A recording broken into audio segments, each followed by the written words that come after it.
Yo, what's up? This is Trill OG Bun B, and you already know what it is. Come on, son. It's the podcast. Get with it. Come on, son. Raphael on the track. Come on, son. Come on, son. Come on, son. What up, everybody? It's Ed Lover. It's time for another Come On, Son, the podcast brought to you by, of course, CigarsInternational.com, where I get all my smokes, and where you should go to if you are a cigar fiend or cigar fan like I am, or you know somebody that smokes cigars, or somebody's birthday coming up, or you have a client that you want to give really good cigars to.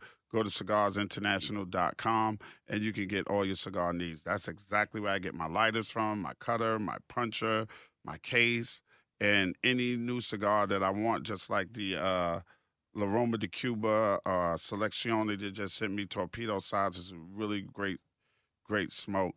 You know, it's the first time that one of the master Cuban cigar blenders, Carrillo, has made a La Roma de Cuba specifically for made a cigar specifically for La Roma de Cuba, and they're going to go fast. So if you want them, you're going to have to go to CigarsInternational.com and get them. Coming up on this episode right here is one of the most revered and respected special lecturers of Rice College, hip-hop icon, and just a triple OG, man, and everybody loves him. He's part of the legendary group UGK.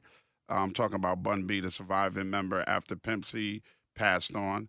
And it's just amazing that Bun has been able to continue his career. You know, a lot of times that you have a group or you know, a twosome or whatever you want to call it, a group, well, if one person passes away, so a lot of the times that's the end of the group, right? Like they can't continue and the person doesn't achieve the same success as a solo artist. But there's something about Bun B, and there's something about Bun B as a person. There's something about Bun B as an MC. There's something about Bun B as a man that people are attracted to, and his legend continues. And UGK continues because he always reps UGK.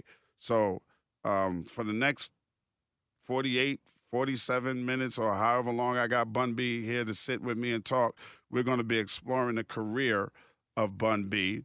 We're going to be talking about politics. We're going to be talking about music. And we're going to be talking about Bun B as a man right here on the Come On Son podcast with me, Ed Lover. Come on, son. It's time to get it going. As promised, y'all, on this episode of Come On Son, the podcast, the one and only highly revered and very special Mr. Bun B is with us. How you doing, sir? I'm good, OG. How you doing? Oh, sir? Man, OG. You the OG, bro. Well, it feels good to be able to, because everybody always calls me OG because of, I guess, the reverence they have or the level of inspiration I have, and I have to call you that. You know what I'm saying? Because I remember. Nah, Bun, I started, wait a minute, let me see.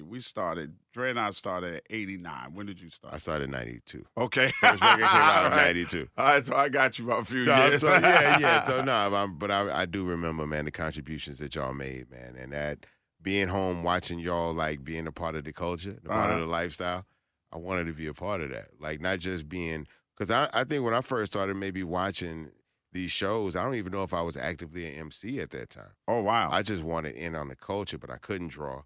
Mm-hmm. I didn't have the hand-eye coordination for DJing. Right. And my breakdancing was so-so. So, like, MCing was my last hope. Right. Luckily, I had a skill for it. What spawned that? Like, was there a certain song that you heard or a certain group that was really made you say, hey, I want to be an MC? Well, I mean, listening to, obviously, like, the Juice Crew, a big inspiration, but also, like, I think, like, Lord Finesse was a big inspiration for me. Chubb Rock.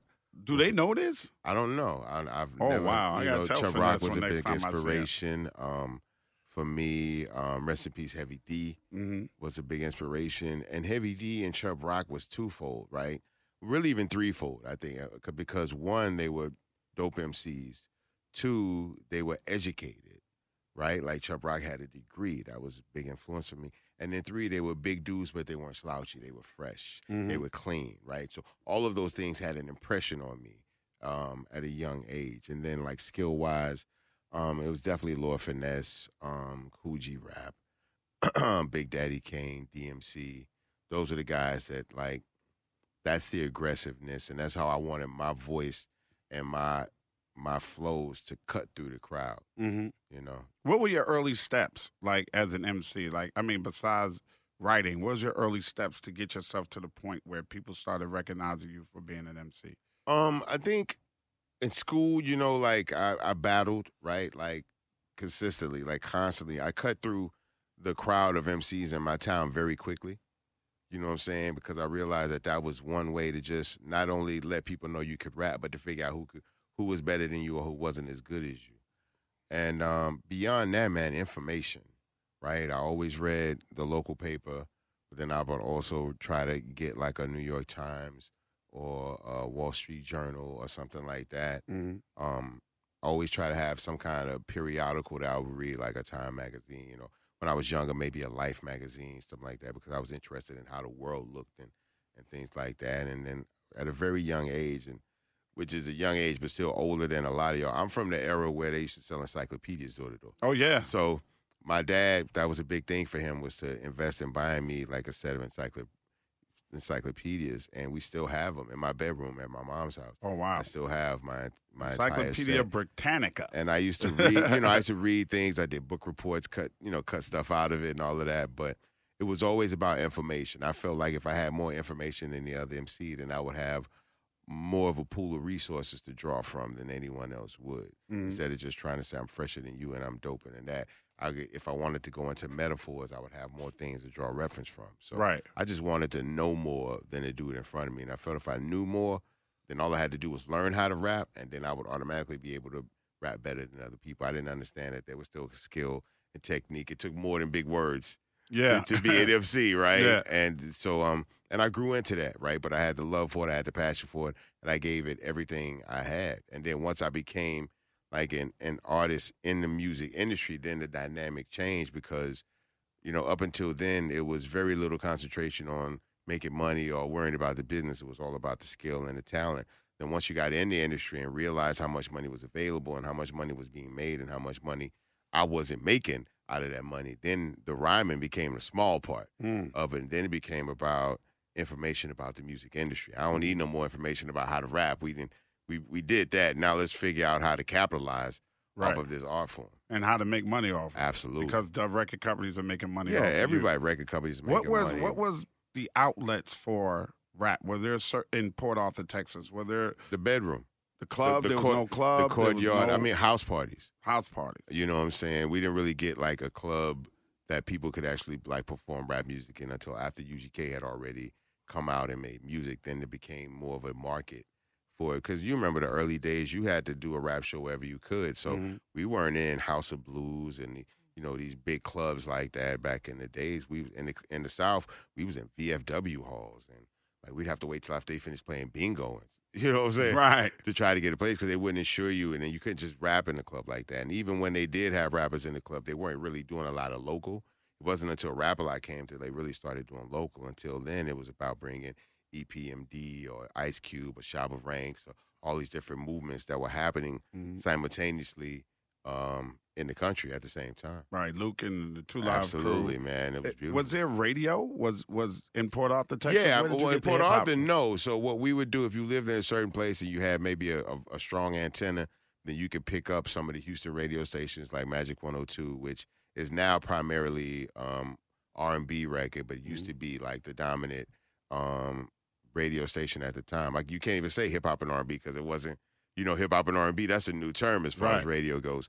But they were the people that would have those little hour of rap music. And I think a lot of the breaking ground for hip hop all over the country was college radio. You know what I'm saying? A lot of those people were the people that were really giving 2 hours and 3 hours to hip hop in those early days when those radio stations just couldn't justify devoting their time. So we had KTSU that had Kids Jam Radio, which broke a lot of hip hop records, both nationwide records and local records. And then there was a radio station at Rice University as well that Will Strickland used to run back in the day. Is that me? I apologize for that. That's okay. But Will Strickland, who's up in Canada now, he used to run that joint, and at Rice University at the time, and he was one of the first people to bring me up to a radio station, interview me, and play my record. Him and Greg Street were like the first people to kind of like get behind us. Really, In the really. day, him and Street and Reggie Reg back in the So day. you're running around in Port Arthur and you're reading encyclopedias and peer articles and honing your skills, so to speak. Yeah. When did you run across Mr. Chad, aka In high school. Pimp C? In high school. What grade do you remember? Yeah, I was in at that time I would have been probably in 11th grade. He would have been a sophomore. And we had a mutual friend, Mitchell Queen, so that's who he was rapping with at the time. And I was just getting into music. And so he knew Mitch and I knew Mitch, and like we didn't really like know each other personally. And he had an idea of who I was, I had an idea of who he was, and we didn't really like each other, right? But we didn't know each other, right? But based on what we thought we knew about the other person, we didn't like that person. So we finally met, and what I thought I knew about him, I didn't. I was What wrong. did you think he was? Huh? What did you think Pimp C was? They had always said that he had like all this equipment. Like we're in a very small town, right? And they would always say that he had all this equipment and was making all these beats and this music at his crib. And I'm like, nah, he probably just getting records y'all ain't heard yet or something like that. And then for me, like I've been having a beard since like my sophomore year. So I've been able to like sneak in clubs and stuff like that. So I'd go to places and be like, yeah, I was just over here and they was doing this. So I actually went to a club and like DOC and all of them was in the club, Easy and they were like taking the pictures up against the backdrop with the Polaroids. And I actually like, while they was just take a picture, put it down, take a bunch of pictures. And I stole one of the pictures.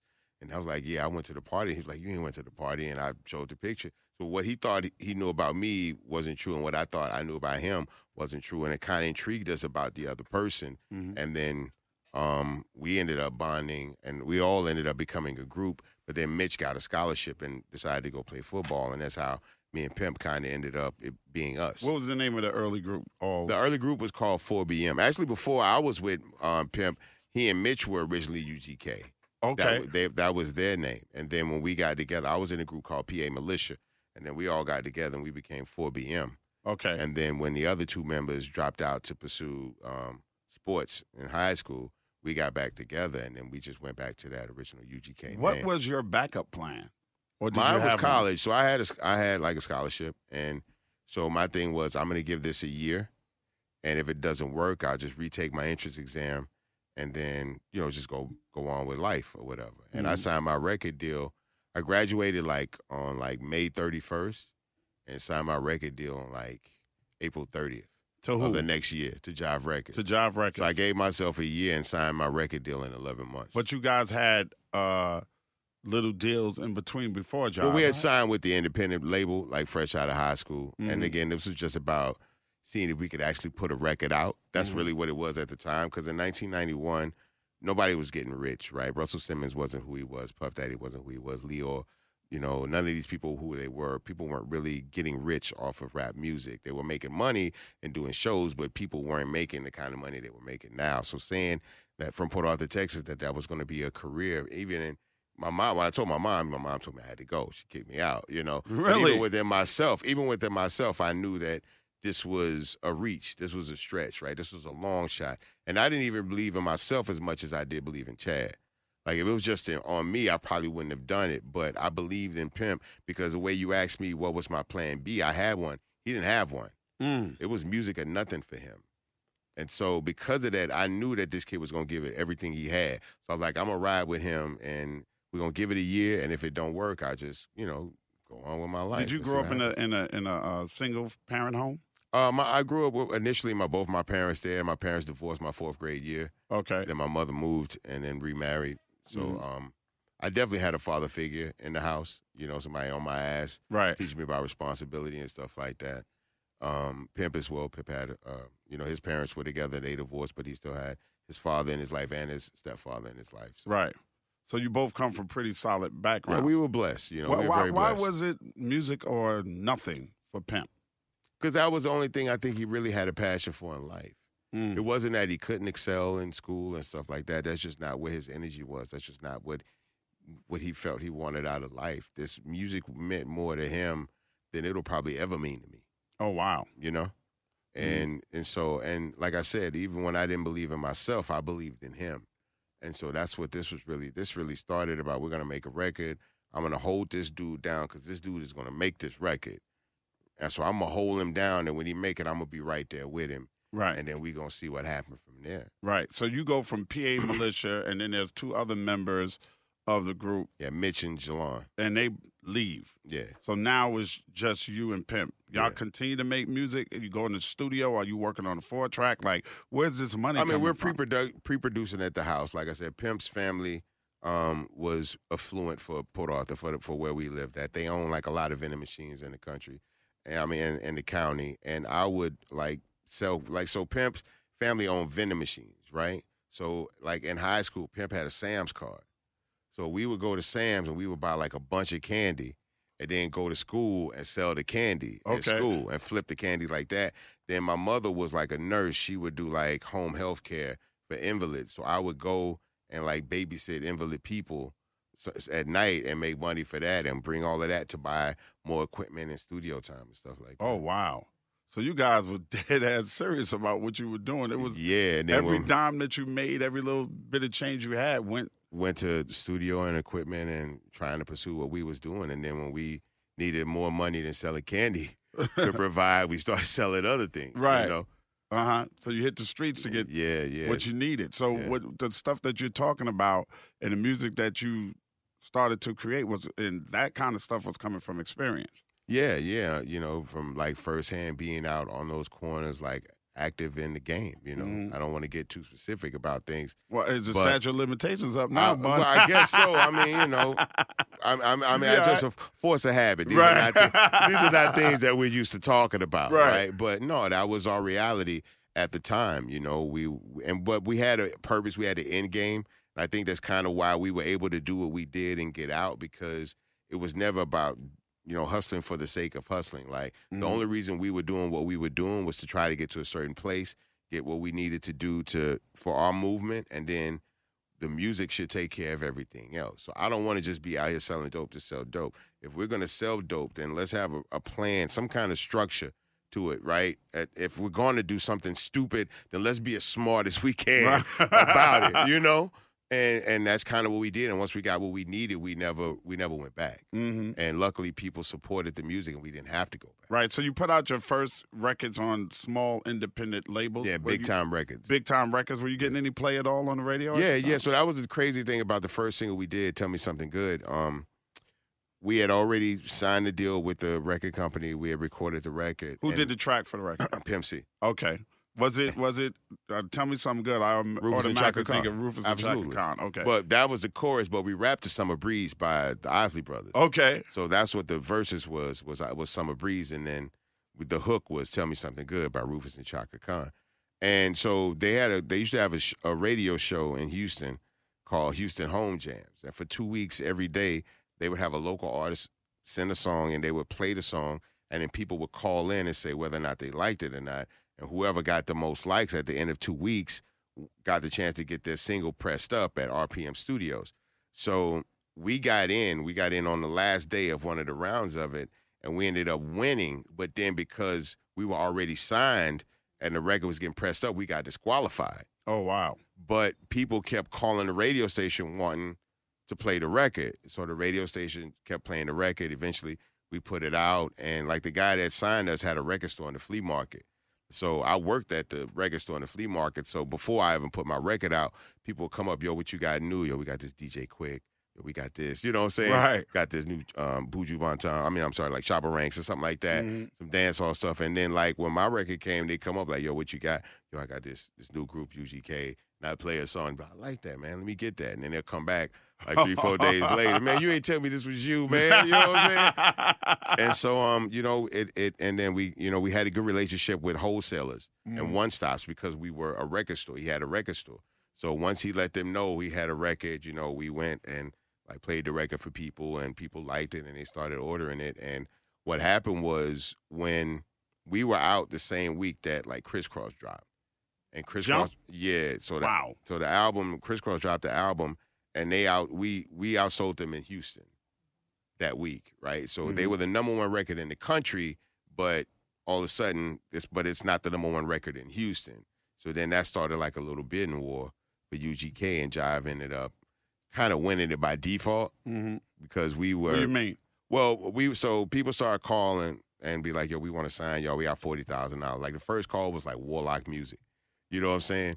And so all these different little labels calling, and then like got up to like, I don't know, like $250,000 they wanted to offer us, and it was on like a Friday. And we started telling people, nah, we ain't tripping. You know what I'm saying?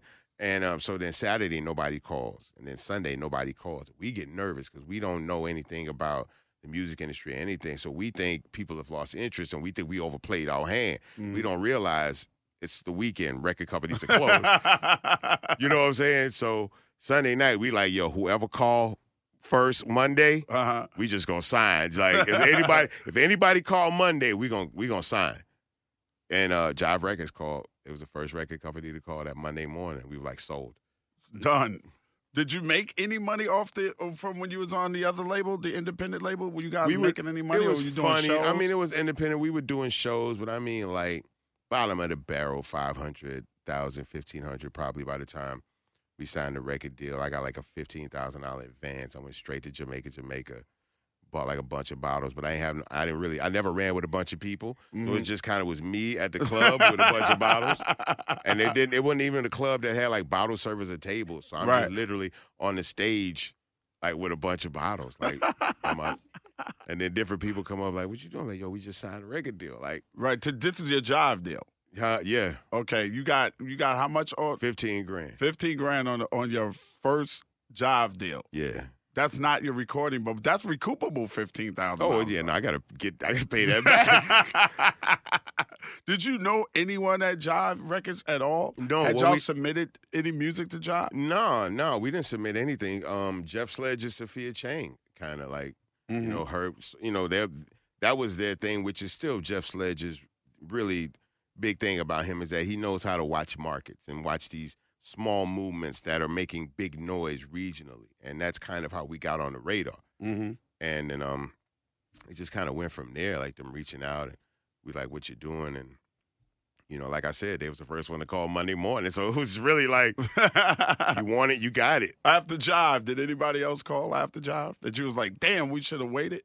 No, but then after we did what we did, the way like we kind of rushed into our situation. With Tony Draper being in Houston and Suave Records being based in Houston, Tony was kind of able to watch kind of what we were doing wrong and do it right. So we kind of had to sit and watch as Suave Records made all the right decisions. Right. And like they held out way longer. We held out for a weekend. You know what I'm saying? They held out for months. And when they cashed in, they really cashed in. Right. You know? But it wasn't salty. It was like, yo, we just played this wrong. We got to make sure we figure this out. And then, if you had to go back and do it over again, how would you have done it? I wouldn't go back. I wouldn't go back because, I mean, those were the lessons that I felt like I needed to learn in those moments in order to get where I was. Because messing that first deal up, you know, made me concentrate even more about every deal I had done since then. Your first deal with Jive was for how many albums? 5 albums. 5 albums. Yeah. Y'all fulfilled that contract? Yeah, by the time Pimp passed. Well, I mean, after Pimp passed away. Okay. It took like literally the album after Pimp passed away. Really? So from what year did you sign 92. with 92 and Pimp passed in? Like 2007, I want to say. So it took that long? Well, and I'll tell you, I give you a very interesting conversation I had with Leo, and I'll make it short. But Leo was arguing about the fact that Pimp C wouldn't get on a plane and fly to Trinidad for the Big Pimpin' video, and he was like, you guys just seem stubborn. It just seems stubborn to me. And he was like, yo, how long, what's your deal? Like, how long is your deal? I'm like, 5 albums. He was like, how many you done? I was like, 3 albums. He's like, when did you sign? I was like, 92. He's like, so it's been 9 years. You got a 5-album deal, and you've only turned in 3 albums. Why? Because you're stubborn. You know what I'm saying? You could have been out of this deal instead of arguing with them, hanging up, talking crazy, which he didn't know anything about us. But he was like, just doing all of this stuff to try to prove a point. You could have been out of this deal, contract, 4 years ago. Why wouldn't Pimp get on a plane and fly to Trinidad? He just did not want. For one, he wasn't really crazy about flying anyway. But then 2, he was in a place where he felt it was a better situation than being at the video shoot. Oh, okay, really? Yeah. Is it true he didn't want to do the record at all? Initially, yeah. Why? Because he knew that Jay-Z's audience wasn't our audience. And that when we did this record, that it would be presented to people that didn't know anything about us as this, and he didn't want people to have a misconception about who UGK was or what they represented. And he was very concerned about this being the first record that anyone would ever hear from us. Okay. What did UGK represent? UGK represented like the true South, right? Like the deep South that not the big cities that people go to for basketball and football games, but the small towns in the South that really make up the true deep culture of what the South represents. We just wanted to be a real reflection of small town young cats trying to get it. Mm-hmm. And that's exactly what you guys were. I think we got it. What do you think? Besides, I mean, the fact that you guys had a movement, and there's been a lot of people that have had hit records. Yeah. That come out of small towns, and a lot of times the record companies, the major labels, will sit back and watch the record, and once the record dipped, they be like, I knew we shouldn't have signed these guys over here. What do you think it was about UGK that Jeff Sledge was like, yeah, let me grab this? I don't know initially. Because I remember when he first gave me you guys' first album. We were very raw, right? We were very raw in our earlier stages, and we weren't a replication of anything. Right? We weren't trying to be the Southern version of this or the down South version of that. We were very much our own thing. And I think one of the things about us that made us, attractive to a record company was that all you had to do to get an album was put me and Pimp in the room. You didn't need to go and buy verses and buy beats from people. You just needed studio time. And that was it. And me and Pimp could go in and come out with an album, just us, But we were very much a self-sustained unit. But even then, they knew we had a buzz and they knew people liked it. But the record company didn't really understand it and truly, honestly, could not figure out a way to promote it and market it. And they wouldn't listen to any of our ideas about how to market and promote ourselves. What were some of your ideas about how to market and promote? Well, right. I mean, we didn't get to make the album that we felt truly reflected us until our third album because they wouldn't pay for samples that we wanted. They wouldn't give us the time and the equipment to do the kind of project we wanted. They kept us under these very strict calendars and these, this is your date. I need this album by then. And it's like, if you give us a couple of months, we can make something even better. And it's like, look, it's either then or you're going to go on the shelf and you got to wait till another spot opens up on the calendar next year. It wasn't until Pimp went to jail that they realized that everything we were trying to tell them, if you let us talk about this in the way that we want to talk about it and show it in the way that we know how to show it, people will get it. Well, it wasn't until we couldn't do it and other people were doing it and it became, not only popular in the time, it's still a lot of what we were talking about before Riding Dirty even became an album, people are talking about now, the syrup, the candy paint, the cars, the street music, all of that kind of stuff. Yeah. And so, then they realized that they failed to capitalize on something that was staring them in the face the whole time. Yeah, it was right there for them to pluck. It must have been frustrating for you guys. Well, even beyond that, when Pimp got locked up and I had to go to them and offer them my solo album before I could take it anywhere else. And they were like, yeah, go ahead. That's not going to do nothing. Like, they were like, a Bun B album's not going to do anything. Pimp C was the production. He was the brains and everything. You just a rapper, Right. Like it was really about his talent, which I'm not going to defer. I'm not going to say anything. I defer to Pimp C totally as an artist and as a talent. But, I ain't chopped liver either. Right. You know what I'm saying? So we kind of had to go out and prove ourselves in that way. And we ended up selling 750,000 copies of an album that their machine probably could have pushed 1.5 or 2 million copies of. Wow. How do you not get frustrated with a record label in that manner and stay there? Oh, no, you're going to get frustrated with the record label, and you only stay because you can't leave. You know what I'm saying? Like, the only reason you stay in a bad relationship is because you can't get out of it. Yeah, absolutely. Right? So, and that's really what it was about, trying to consistently figure out the intricacies of our contracts so we could maneuver through them and at the same time find ways to make ourselves even more self-sufficient and more self-sustained so that in the moments where the record company wasn't ready to back us financially, that we could take care of ourselves and still get our music and our message out. Yeah, so you go to that was the finesse that took a while.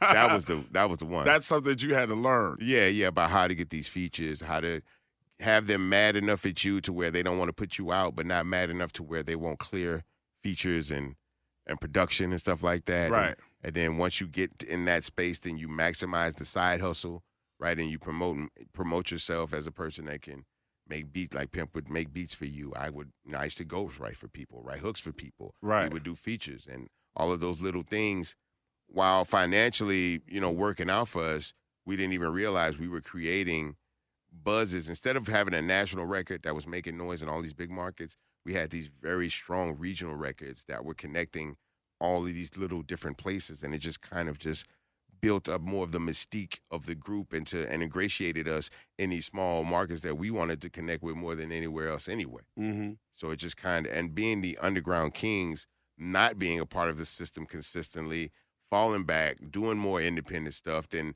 major label stuff, kind of played into the aura, what have you, of what Underground Kings was representing. Right. We didn't want to be the Underground Kings. We got kind of painted into that corner. Okay. They left us no choice.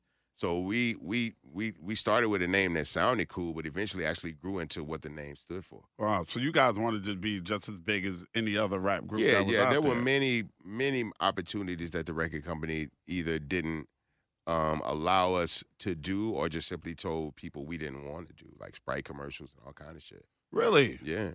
Wow. You remember when they did the Voltron commercial with Fat Joe and Goody Mob and all of that? We were supposed to be in that commercial, but Jive told them, y'all don't want to work with them. They're stubborn, and they don't want to do that kind of stuff no way.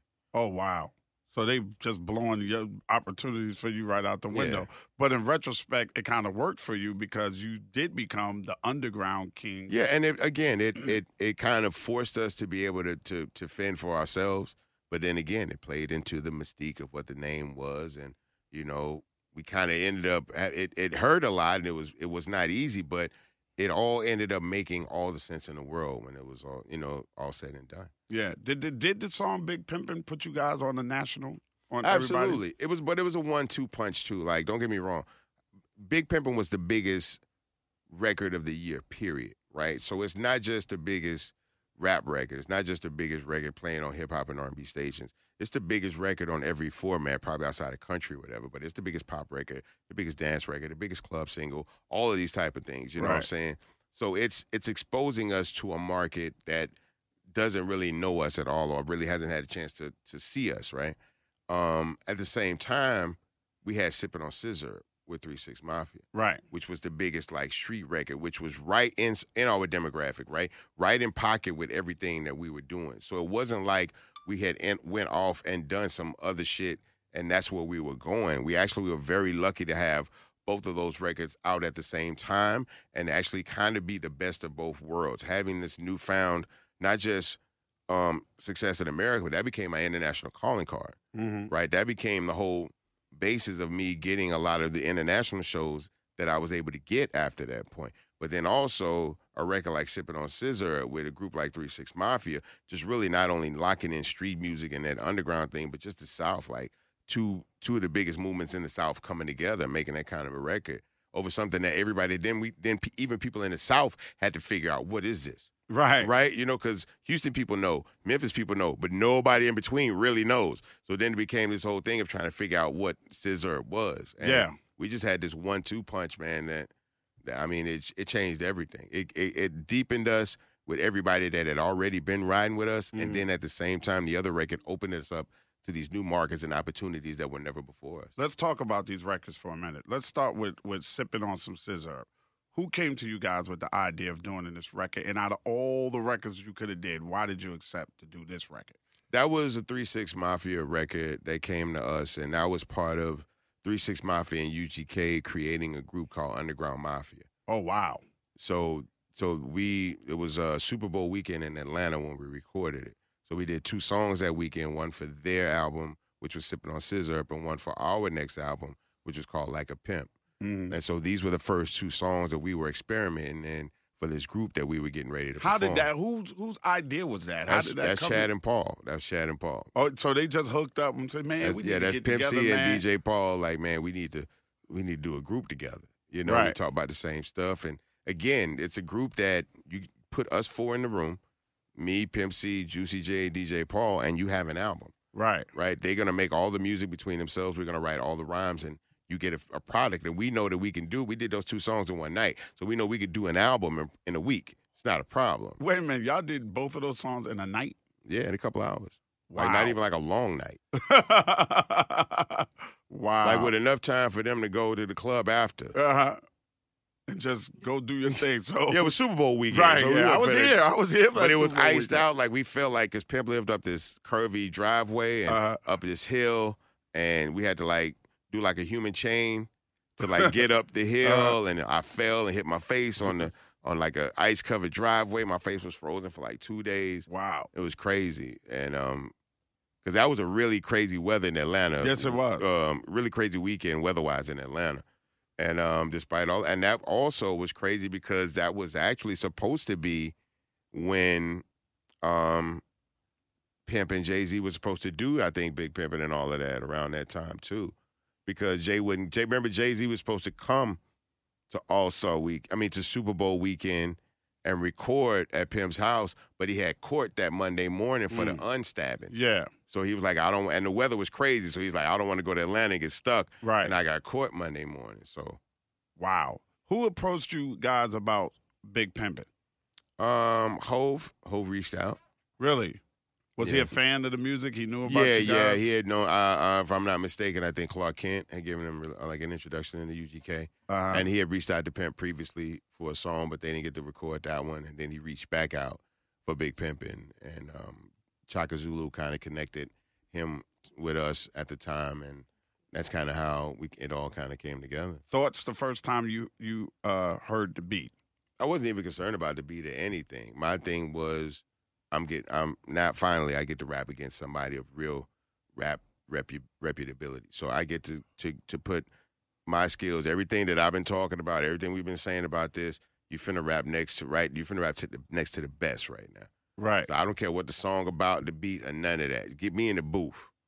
This is what I've been building up to my whole life. You know what I'm saying? Not to rap with Jay-Z, but to rap with whoever was the best in the game, Right. in the moment, and show where I stood. Right. Yeah, absolutely. So somebody, what did you hear? Did you go into the studio, somebody put the tapes up and you did it, or did somebody send you a CD or Yeah, Young Guru. Oh, okay. Yeah, Young Guru put the Where did video y'all out. record that at? We recorded that. I don't know the name of this. I think that was Sony. Okay, in New York. Yeah, we recorded that in New York. So they flew me up.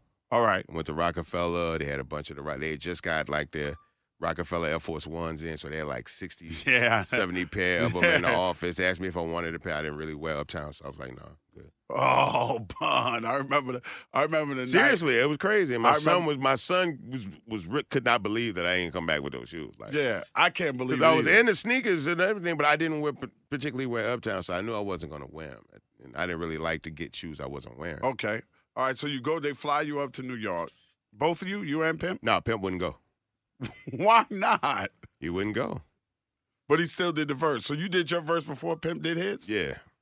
And that's just the way it I played did my out? verse in New York. He did his verse in Texas. Okay, because I Like always... weeks later. Because you got to understand, Ed, this is before Pro Tools and emails and all of that. Right. So this is a record that's on a 2-track reel. Right. You know what I'm saying? If not on 2 tracks, it's still on like 8 dads or something. But they can't. They have to. I know that's 2-track. It was 2-track. I'm sure of that. And so, like, you got to rap to that, or they got to send the reels and or copy the reels and send the copy and all of that. So, but I wanted to go to New York because I wanted to see if Rockefeller was getting it like they said they was getting it. The TV show they was getting it, and they was getting it. I was impressed, you know. But still, I was just waiting to rap. Was Jay in the studio with you when you laid your verse? We were in the studio. Jay stepped out. So I write fairly fast. Mm-hmm. So I wrote my verse and probably laid my verse in 20 minutes. Mm. And so when he stepped out the room and came back, Guru and I were talking, and Guru turns around like, yo, he's like, yo, he ain't done. He ain't laid nothing yet. And he's like, yo, he's done. Like, he's done. And so the original idea of Big Pimpin' was Jay had his verse and then he had a hook. And then I had my verse and he was like, I want you to write your own little hook. And then Pimp would do his verse and he do his hook. So the hook that I did ended up becoming the hook for the song. Big Pimpin' spending Cheese, yeah. Yeah. So there was a different hook. An original I think Jay and Hip Hop had done like a different hook before. And then it was just like, and I did my hook, and that just kind of ended up becoming the hook for the song, for the entire song. Yeah. What was your mindset writing that? I mean, you told me you wanted to out-rap Jay-Z. That was your mindset? That was it. That's it. That's all this is about. I don't care about the beat. Dinner was nice. Riding around in the building was real cool. Now I don't want no uptowns. Get me to the studio.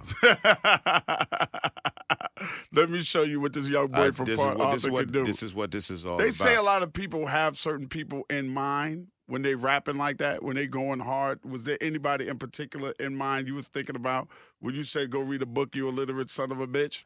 You know what? As you asked me that, I can't honestly say if there was any place where that came from. I think it might have just been patterning, cadence. You know what I'm saying? But I knew it was gonna be poignant, right? Right. You know what I'm saying? I knew it was going to stand out. But I really just wanted, that was really about dexterity. Okay. About breath control. And that kind of a thing. Like not just writing a good rhyme, but not punching in, you know, that kind of a thing. And just being like quick on my pen, but concise with my pen. Because most of the times when you do things fast, they're not done well.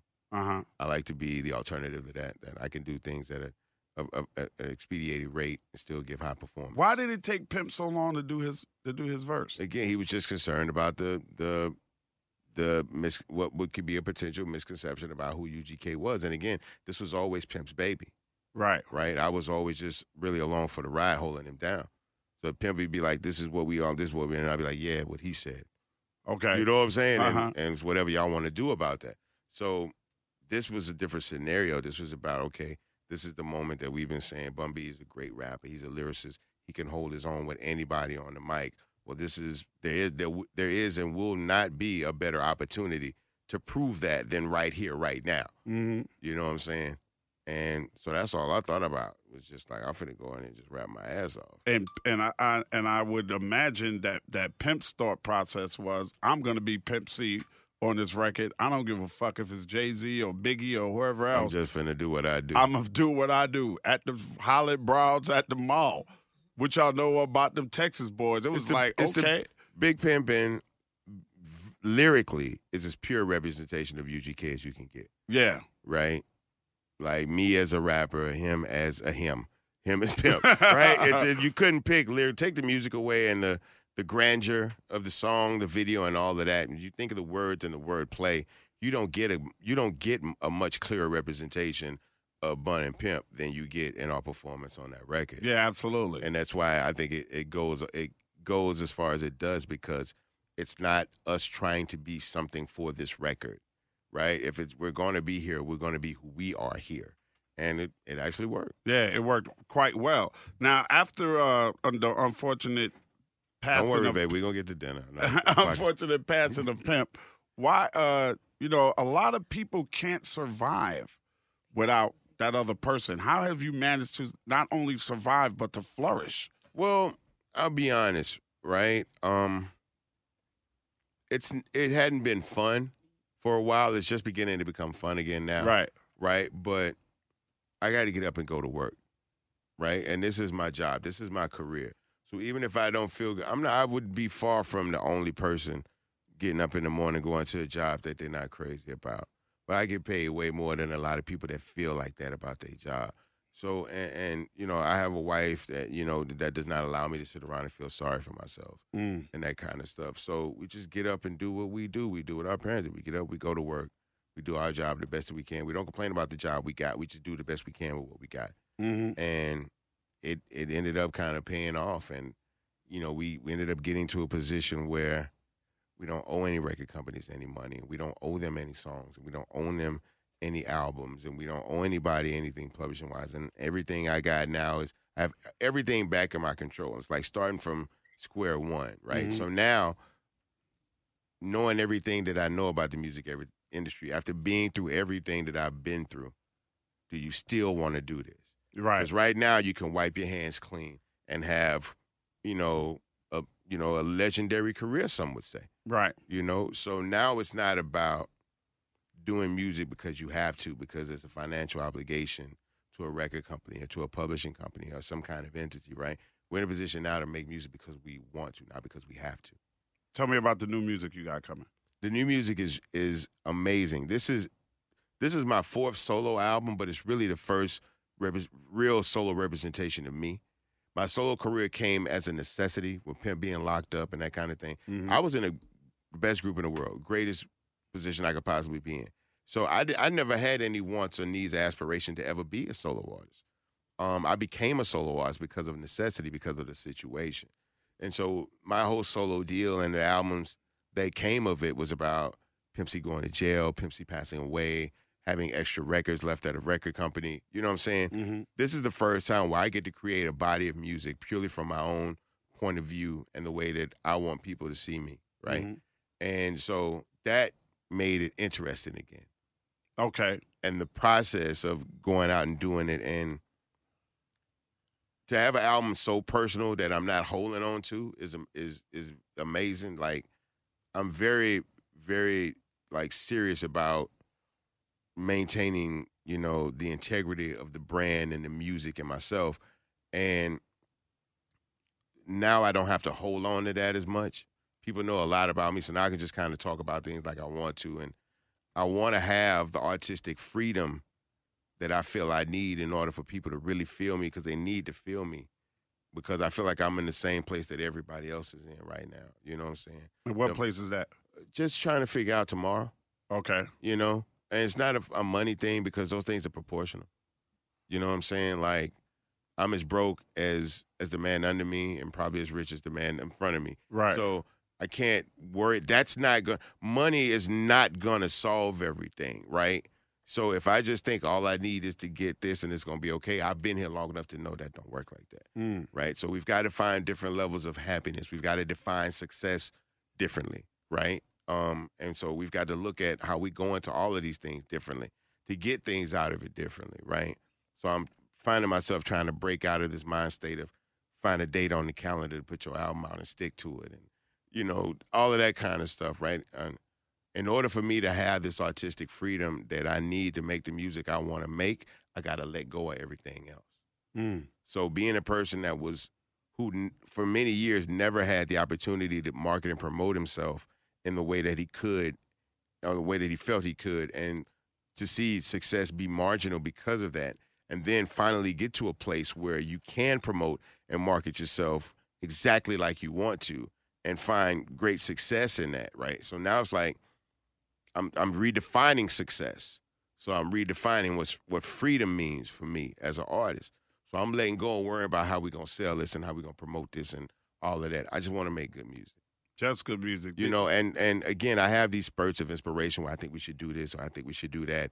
This would be a great marketing opportunity or a great way to do, you know, show corporate synergy with all these people that we work with. And then I let it go. Like, that'll be there when this music is done. You know what I'm saying? Right. You put together a good album. You're still going to have to market and promote this after, so don't worry about it now. Right. Wait till you finish doing the product first and then worry about it. Then we can worry about all of it. Did you ever think Bun B would be a college professor? No. Bun B, you know, thought college would have been the worst thing to happen in his career, and it eventually became one of the best things that happened in my career. It's amazing. I honestly, even while looking up to people like Chubb Rock that had a degree in college and people like Chuck D and all of that, I still myself I knew I had enough of what it took to go to college. I didn't know if I had enough of what it took to make it in the music industry. So I was very concerned about trying to do both of those at the same time. I felt like one of them was going to fall. So I felt like take some time, try one, and if it doesn't, go and try the other. What's the curriculum like that you teach? It's pretty heavy, man. There's a lot of books. There's a lot of supplemental reading. You know, we teach 100 and 300 in the same course. So 300s obviously have even more than the 100 has. And you can't just know the top 8 at 8 to get good grades in my class. You got to know what Cedric and Cedar means. You know what I'm saying? So you guys get that deep into it. Yeah. I mean, we talk about it. We start with slavery from the musical aspect, and we start with the Cross Bronx Way Express from the cultural aspect. Wow.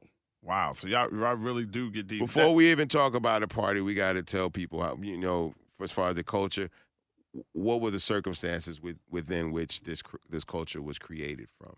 Right. And then we go to music and we talk about rap being one of America's original music forms. Well, how did we get to rap from music in America? So we started the Negro, the spirituals, to the gospels, to blues, to jazz, to R&B, to disco, rock and roll, and then we end up with hip hop. Wow. Oh, I'm sorry, add in a little bit of Jamaican DJ.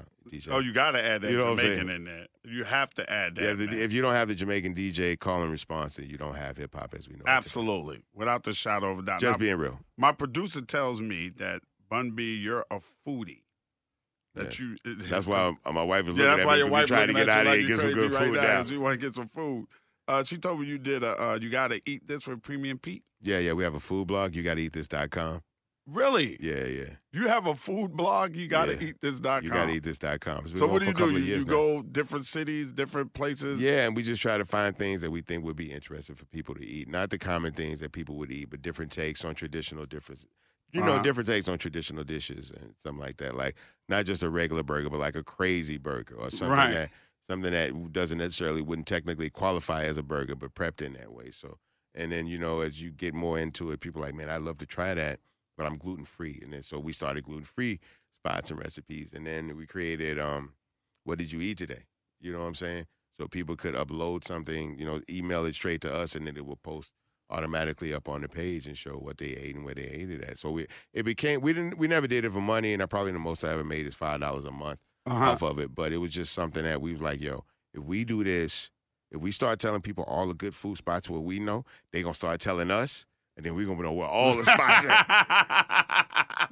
And if we, maybe we put one or two of them up on there, we might get a free burger, a free meal or something. A free meal. And it's actually growing into this fully interactive community of people that just love food and want other people to eat good food. YouGottaEatThis.com. Yes, we sir. definitely got to check that out, man. Absolutely got to check that kind of joint out. You took a break from social media, huh? Yeah. Why? It was necessary, man, because I had a very clear sense of who I was for a long time, and somehow trying to navigate in the social media world and be everything to everybody in these spaces, it kind of took me away from who I was originally. And when you're not aware of these things and people try to tell them, if you're not listening to yourself, sometimes you have to listen to people that you trust more than yourself.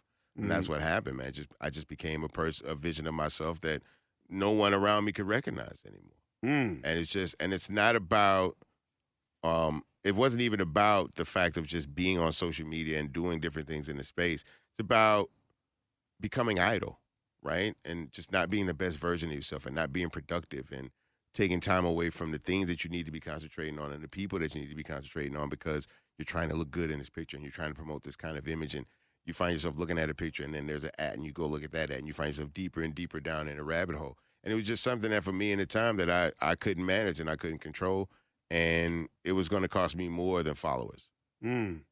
Yeah, in the long run. Absolutely. Do you think people spend too much time on social media? I know people spend too much time on social media. And the problem is that not all of that time is bad time, but just a little bad time is enough bad time. Right.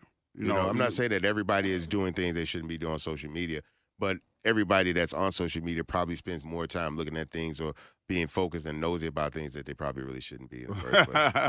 I wouldn't know these things or care to know these things about other people's lives if I didn't see them on my timeline.